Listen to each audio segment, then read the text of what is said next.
Greetings, you guys. We're back with another message. Shout out to you guys. This is Queen Esoteric, aka The Hidden Gem. So, my fellow DHGs, let's tap into the love energies for you guys. I'm probably going to do like a bulk of just messages and recordings, pre-recordings, probably schedule them out for different days because I'm going to take a break off YouTube for a minute or however long I'm led to, as I'm instructed to. So be on the lookout for that, you guys. So if you see me wearing the same thing in the next day or something like that, I'm not wearing the same clothes. It's just recording, you know, in bulk and then posting it at later dates. But so I pulled two scripture cards. You have Psalms 89, 5 through 8. And it says, "The heavens praise your wonders, Lord. Who is like you, Lord God Almighty? You, Lord, are mighty, and your faithfulness surrounds you." Next one is Psalms 23, 5 through 6. And it says, "My cup overflows with blessings. Surely your goodness and unfailing love will pursue me all of the days of my life, and I will live in the house of the Lord forever." I asked God for a message in regards to love, and those came out. It's two scriptures. So, you have to trust in the unfailing faithfulness of God, your creator, that God is not going to fail you, especially when it comes to the promises of God, when it comes to love and relationships. You have "My cup overflows with blessings. Surely your goodness and unfailing love will pursue me all the days of my life, and I will live in the house of the Lord forever." So, God's cup is going to overflow with blessings. God's goodness and unfailing love will pursue you. And what I heard was, and God, if I'm not correct and I'm speaking out of turn, please stop me. Okay. That God is sending someone to you, or may have already sent for some of you, okay? But I feel like for majority of you, God is sending someone to you that has the love of God in their heart for you. That unconditional, unfailing love. And that love will pursue you all the days of your lives together, right? When I say pursue, not necessarily chase you, but it will follow you. It will follow you in a sense of just a natural, it's like a walking together. That love will unfailingly pursue you, walk with you, follow you, be with you. Thank you, Spirit. So yeah, it is the love of God. It's the heart of God. If you ever felt the presence of like that Christ, they call it the Christ consciousness in the New Age community, the sacred heart. If you've ever tapped into the love of Christ, it's something that you cannot explain. I can't explain it. If you've ever felt what that is like. So to be loved in that manner, in that gentle, unwavering, compassion, that's a love that is, it will never fail you. It will never judge you harshly. Not to say that we're not human and we don't get into our flesh and we get angry with people, but this is a love. It's forgiving. It's not condemning. It's not, even if you make this person mad, they still have the capacity to forgive you and to love you and to understand you. And I believe that God is not going to allow this type of person into your life if you're in a place where you have the ability to hurt them. I feel like you guys have to have that heart and grow together. I feel like you'll learn to tap into this love more and more. But you have to be available to receive that type of love. Even if you feel like at this time, I can't give that type of love to someone else, or I'm afraid to give that type of love to someone else because of what I've been through. There will be healing that takes place between the two of you. You're not going to be perfect. It's just you guys are going to grow together. You're going to learn through each other how to really love in that heart of God, that fruitfulness I'm hearing of love. Like, you're going to learn through each other. The only way that you're truly going to learn this type of love is giving your heart to God, to the Creator. It's not something that you have to do by yourself. Not to lean and wait for someone else to do it, but the person that's for you, like I said, that part that keeps standing out to me is that the unfailing love will pursue you all the days of your life. Okay, so let's see what's going on here. You have enamored, otherworldly, ethereal, the siren. So you're very, very, very beautiful. Very, very beautiful. Not just physically, but in your essence. Something about you that's, you're of a high, when you're, you know, when you are, you belong to the divine, the most high. Not everybody is going to be able to be with you.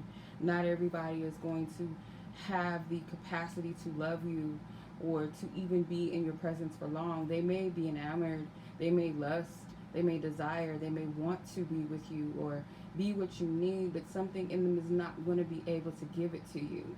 They're not able, they are not equipped, they're not called. And there's a level of protection that surrounds you as well, I'm hearing. You have reaching, searching for a sign that things will get better. It will, okay? Some of you guys might be shaped like these fertility goddesses. If you're, I knew this was going to come up, something with body dysmorphia, body shaming.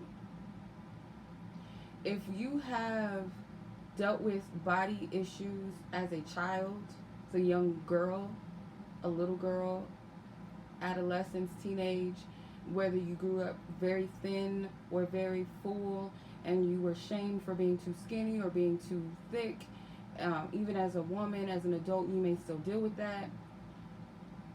Personally, for me, body dysmorphia, I kind of always had it in a sense. When I was younger, I didn't really pay attention to it too much. I did shame myself because when I was younger, I was way smaller. There was a time where I was like bones, just skin and bones in like elementary school. And then when I got maybe to like 4th or 5th grade, I started to develop a little early. And I would feel shame for that, for the type of clothes that I was wearing. And my grandmother would try to dress me up and make me still look like a little kid to cloak that shape.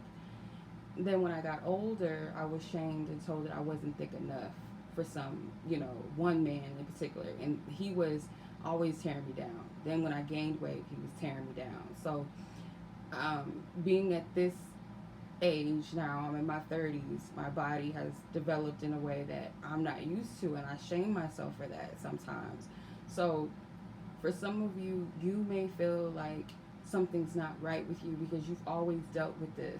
You've always saw this part of yourself as something's wrong with me, or you've had people tell you this. That is a spirit that's trying to discourage you. And I feel like you guys may be questioning yourselves and you're looking for signs. You know, this could be separate, but looking for signs outside of not the body aspect. But when I say the body aspect, you may be wondering, is someone able to really truly love me? Because maybe you were told certain things that made you believe that you're not lovable because of the way that you're shaped. Men don't want anybody with small butts, flat butts, or too big of a butt, too much hips, a belly, breasts that might sag, or breasts that are not big enough, or this or that, or I'm disproportionate, blah, blah, blah. Something, and this is another thing I want to say. And I was having this conversation with one of my people the other day. We was talking about this. Like, men are, people in general, they're very double-minded. They're never satisfied. They shame people for being either too thick or too thin. They're never satisfied. Or, oh, you ain't got no breasts. Then when you get breasts, oh, you're fake. You're this, you're that. People are never satisfied. Especially as women, it's always something, right? And I'm going to speak for myself as a African-American woman, African-American descent, that we're told we're fake when we wear hair wreaths, but when we wear natural hair, it's ugly, it's dirty, it's ghetto, it's this, it's that. Oh, you can't wear your natural hair in school, you need to cut the dreads off, you need to put the braids away, you need to put the afro away, you need to do this, you need to do that. Being shamed. Oh, black is beautiful, but you can't be too dark, you can't be too black, right? Or you're too light skinned, you're not black enough. It's always a double standard. And if you live, and that's another thing that God says, you are not here to please man, right? If I were here to please man, I wouldn't be a servant of God, meaning I couldn't fully tap into my potential of who God called me to be, the God within me to be, if I'm seeking and searching validation from humans that are in the same boat as me, that they're not here to please everybody else, right?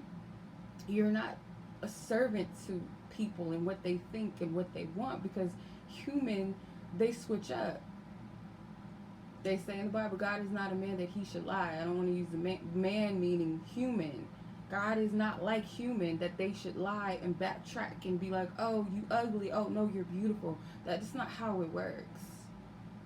So the person that's for you, like I said, the concept of the person that is for you, their love is unfailing.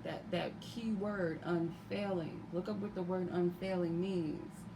Not to say that they don't have the capacity to disappoint you, but they're not going to be the type that's like, oh, you gained a little weight, oh, you ugly. Because their love for you is unfailing. They will always love you. Will they get mad at you? Will they get annoyed with you at times? You as well? But their love will always be there. You are covered by the prayers your ancestors have spoken over you. I'm getting two things from this, because this can be seen in two different ways, because it's double-sided. If you notice, you turn it up this way, turn it up that way. For some of you, these protections, these prayers with the doves, the white doves, the Holy Spirit, these prayers are protecting you from the wrong people, the wrong person.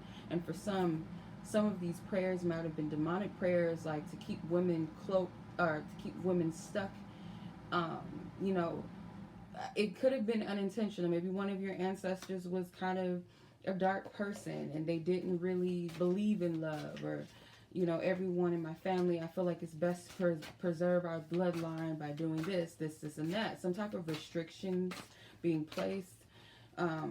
Go out personally with yourself, like but just in your moment of solitude and prayer, meditation, and ask God to reveal if it happens to be some type of word curse spoken over your bloodline when it comes to love. Especially, you'll know this is a key thing if you see a certain pattern being played out in your family, whether it's your whole entire family, the men and the women, there seems to be some type of pattern in their love life, or the women specifically in your family, there's a pattern. Let's say, for instance, none of the women in your generation or the generation before have ever been married, or when they do get married, there's always a divorce. No one is in a relationship.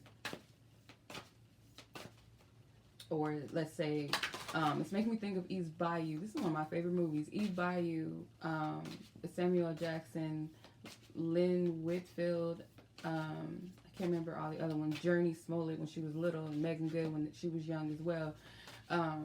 In the movie, the aunt in particular, every man that she married would get killed tragically. Something tragic would happen to her husbands.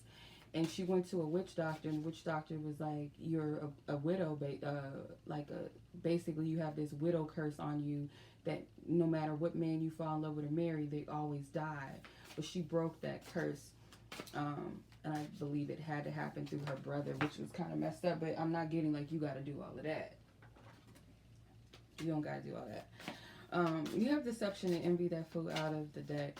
So what I'm getting, you guys might have had an ancestor that was very spiteful, very jealous. Maybe they were jealous of somebody in your family, and they got like, because of her, nobody else is ever going to be loved. If I don't have nobody, nobody else will. Something like that. But that's not for everyone. Inner child healing spirit is speaking about this, and I feel like that goes back to the body dysmorphia, or being told that you're unlovable because of this, or it's going to be very difficult. Oh, you're so difficult. I used to be told this as a little kid because I was always independent. Like, me and my brothers, we would play together, but I had my moments where I would like to just be in my room, listen to my music, or do something, read, draw, something. Just be by myself. And my mom, they would always be like, oh, you're so mean. I don't know how anybody gonna deal with you. You're just so mean. You're so this, you're so that. Like, and even to this day, like, still saying things that make you feel like you're not enough or you're too much, right? And it may manifest in your relationships where you're this beautiful being, physically and spiritually.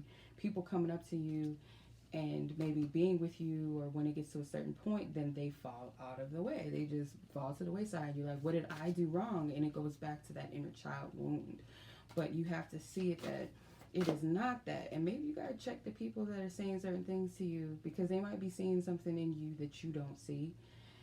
Through their deception, through their envy, or through their envy, they're trying to deceive you. Through their ego, through their own insecurities, they're making you question yourself when you're this energy right here. You're this regal spirit. You see how these angel babies or angels are surrounding this feminine. You might be this Isis type energy where you heal a lot of broken people, but who's gonna fix you, right? That's the thing. Like, who's going to be there to fix you? Not that you're looking to be fixed, but that you build people, you edify people, but it's like maybe you don't receive that same type of energy. You're always fixing your lovers. Your spirit saying think outside of the matrix, outside of the box. Yeah, for some of you, that very well could be the truth. That maybe your lovers, they pass away or something, like they get taken away. I don't know. I'm getting this with the Kobe thing. I don't know. That came to me. Or maybe one of your lovers that you really loved or respected, something happened to them. Let's see. Karmic. Yeah, karmic relationships. Even same thing. It's a pattern. You see what I'm saying? I can't make this up. Biggie was taken from Faith. I don't know if they were still married at the time. I can't remember the whole story of that, but same thing though. I'm getting like your lover's being taken tragically, whether if it's not by death, then it could be something happening to them. I don't know. Maybe attracting the wrong partners too for some, being attracted to these doughboys. Yep, broken men that need healing. I can't make it up. This message is like shadow work at the bottom of the deck. It's so telling. Let's pull some tarot real quick because I did not do that.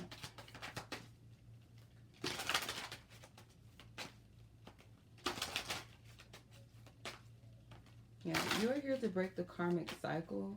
You're not here to fix broken men, broken lovers. That's not what you're here to do. You're not. That's not your call. It's not your purpose, okay? Not to that extent, no. Okay, so you have the King of Pentacles. Someone that has the capacity to give something of value to. This is a stable person. I feel like for some of you, you guys like these types of personalities of character, like these masculines or these men, because they bring a level of excitement. You might be drawn to men that have money and status or popularity, or they look the part. They kind of play this role of the, you know, they got the chains, they got the grills, you know, they got, they have that type of look, that hood success look, or if it's not change, replace it with they got crystal necklaces and bracelets, and they talking all this good game, you know, the Hotep F-boy game, but they are lacking the stability. They can't bring that to you.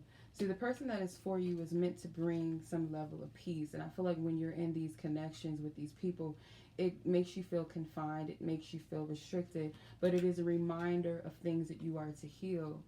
It's like Spirit is calling judgment on things that, spiritual judgment on things that need to be released.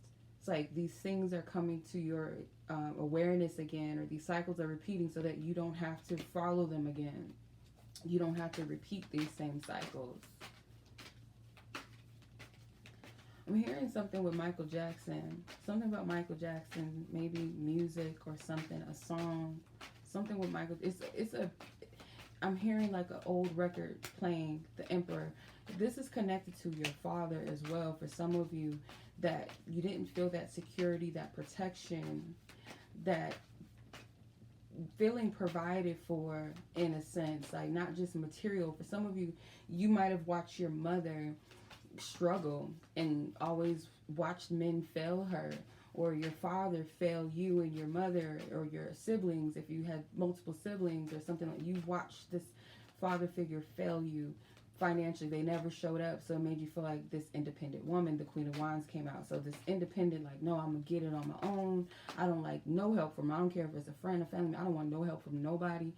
I feel shame if I'm getting help from people, you know, or feeling shame for getting governmental assistance. It's so many different things I'm picking up on. Like, you might feel that shame, that literal shame, because you watched your mother go through certain things, or just that providing love, protection, assurance, you know, speaking that life to you, making you feel like the most beautiful girl in the world. You never received that, or for some of you, you didn't receive it all. It's some type of way it was stripped from you. So when you deal with these men, you don't expect too much from them because you didn't expect too much from your father. You stopped expecting things from your father. So therefore, you stopped expecting a lot from men. So you go in and it's like, I don't need them to do this. I can do that. Or I don't expect them to tell me this because whatever. I don't need, you know what I mean? But having a healthy partner, they are here to encourage you, to edify you, to let you know that you are beautiful in a healthy way, not in a codependent way. And it could even be the opposite as well, where because you didn't receive this, you expect men to give that to you. And when you're not getting it, you're attracting these avoidant, emotionally unavailable, emotionally manipulative, emotionally immature, mentally immature beings that all they know is heartache and loss themselves. All they know is trauma and abuse. All they know is depression. All they know is the streets and survival. So it's very hard for them to even rest in their femininity and masculinity within themselves, or they are hyperly feminine in the sense where they look for women because they grew up in maybe one parent homes where they were used to their mothers being the breadwinners. So they look to women to be that for them, to fill them up. And instead of attracting a man or masculine energy, I'm getting a man, instead of attracting a man that has the ability to give and pour into you as a man should and provide and be there, they're looking for you to do that for them. It's a very cross-dressed type of energy I'm picking up on, where you guys are switching these roles in the shadow aspects of it, or the hyper aspect of them. Hyper masculine energy in the male, that is, it's a projection of masculinity because they don't know how to be men. So they're projecting that, and it comes across as very hyperly sexual, abusive, manipulative, controlling, combative, sleeping with all these women, having all these babies out of wedlock, or take it as it applies. It's coming out that way. And the false femininity comes through as a way of, I'll be submissive and let them walk all over me. I'll let them do whatever they want. I'll continue to feed them and be their mother, when that is not your portion. God did not call you to be that, right? That's what I'm getting. This has to be broken out of the way. This is a toxic energy that has to be broken. Goodness. Yeah, it's a split energy. It's a split due to childhood trauma. You're not able to fully trust yourself and love because you didn't have that security to begin with as a child. So it's like you're recalling or having to go back into that child space or into the inner child to seek that healing. Let's see. You have divine promotion that fell on the floor. So you are being divinely promoted past this. I do get like you guys are at the tail end of this healing cycle. It may manifest itself in other ways, like stability. Yeah, you're being called to surrender to the process. You guys are an earth angel and a light worker. Poverty mindset. Yeah, you guys might be breaking that poverty mindset, especially like I said, if you grew up in a home where your mother had to provide, or you had a father that maybe the only way that they were there is paying bills for the family, but they weren't there in any other way. So you guys are going through a resurrection and rebirth. So you guys are like at the place, you're on the cross right now, where it's painful. You feel forsaken right now. You just like, why is this happening to me? I don't want to deal with this no more. But you're at that very end where you're dying to a part of the self. Something is being extracted from you so that you can rise to that next level. That divine promotion card. This is what flew out first, okay? All right, y'all. Before I get out of here, it's 7/11 today, July. 11th, and even if you are not watching this on July 11th, let this message still come to you, and if it's meant to. I want to look up, because it's in my mind, but I don't remember which one it is. I wanted to look up the scripture 7:11. Yeah, okay. So you have Isaiah 7:11. It says, "Ask the Lord your God for a sign, whether in the deepest depths or in the highest of heights." I'm getting that there's nothing wrong with seeking the divine. You have the 5 of Pentacles at the bottom of the deck. Knock and you shall receive. If you don't ask, you're not going to receive. But allow Spirit to answer your needs, the things that you're questioning, because you have the ask for a sign, reaching, searching for a sign that things will get better. It will. If you need those reminders from Spirit, that promise that it will get better, Spirit has no problem providing that to you, so that you have that rest, that you have that peace. Just be open to how it comes, and when it comes, you don't have to force it. But Spirit doesn't have a problem with giving you that hope. Could be a rainbow for some of you. But I'm going to leave it at that. That was that was a lot. My goodness. Much love as always, y'all. Be blessed, be safe. Peace.